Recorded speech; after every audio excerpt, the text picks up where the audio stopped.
Two elves at your service, Tom Leyden, Dave Fleischman. Dave, this is a very unique year. Rarely is there a convergence of Hanukkah and Christmas. And that happens this year.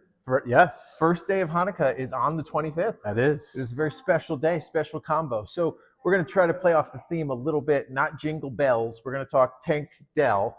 And wow, was that a nasty injury. My God. Dislocated knee, a torn ACL. And we've talked about knee injuries, but when they're compounded and you have the combination of dislocated kneecap, torn ACL, and quote unquote other damage, what are we looking at?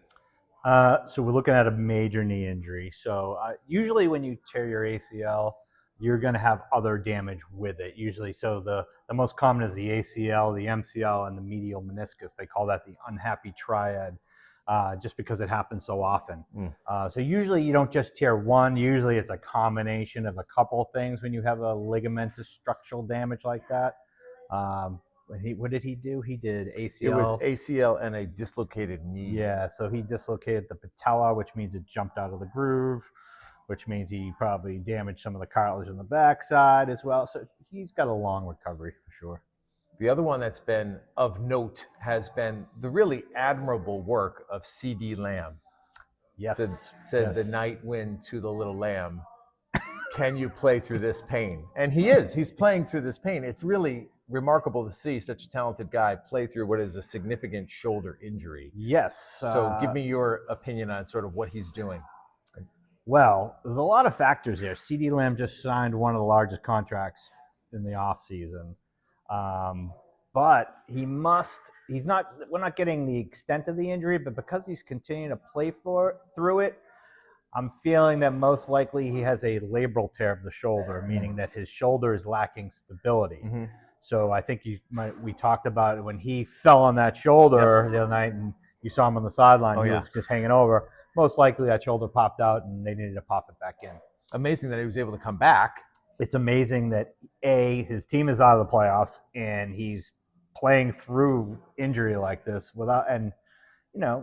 this is a guy who just signed, I think, $167 million contract. So he's obviously a star for Dallas. I'm a little surprised that he's continuing to play. I'd shut him down. We'll see. There's 2 more games left, and we'll see if CeeDee continues it. I have one last question for you. Sure. 2024, soon to wrap up. Was there an injury that was more prevalent than any other that you and your team had to treat throughout this calendar year? That's a good one.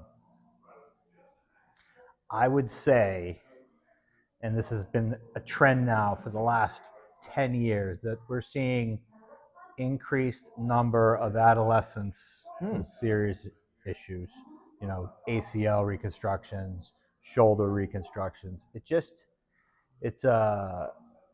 It's part of the epidemic of sports specialization, I feel. Really? Okay. And, I'm not the only one that sees this. I work pretty closely with Children's Hospital Sports Medicine.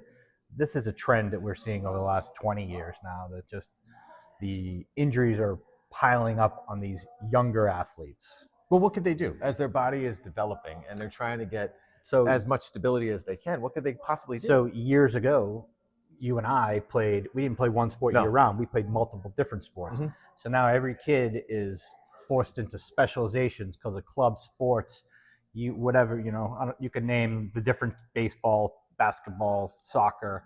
I just think that lack of cross training is leading to overuse, and we're seeing these kids do volumes of pitches or whatever, that hours on the ice or hours in the training room that we never did. Interesting. So I think we're training these kids too hard, in my opinion. Interesting. So I'd like to see us, and it's not going to happen, back that off a little bit, but really if we can get kids to specialize less and cross-train more. And I think, I'm going to add my 2 cents here, it has nothing to do with injuries, but just for me, learning different skill sets, learning different strategies, hearing from different coaches who bring different philosophies to not only how they coach, but how they do strategize in the different sports. It does help your mental acuity too. You're not so one-grooved. You're not on one track playing one sport. So that's my pitch for being out there. And if you're a great basketball player, go play baseball. If you're a great hockey player, go play softball. Because there is some... Soccer and volleyball are very good sports that cross-train each other, especially. So it's Yeah, I agree. Go out and play multiple sports. Yeah. Let's not specialize. And listen, not everybody's going to go to the pros. There you go. Just enjoy your time while you can. So happy, happy what? Go ahead. Where are you going happy first? Happy Christmas, Yeah, happy Christmas, and happy Festivus for the rest of us. Yes. For Dave, I'm Tom. Don't forget, aprpt.com is the website you want to visit. Come check out the locations both in Foxborough, where we are here today, and also on Washington Street in Westwood. And we will see you next week.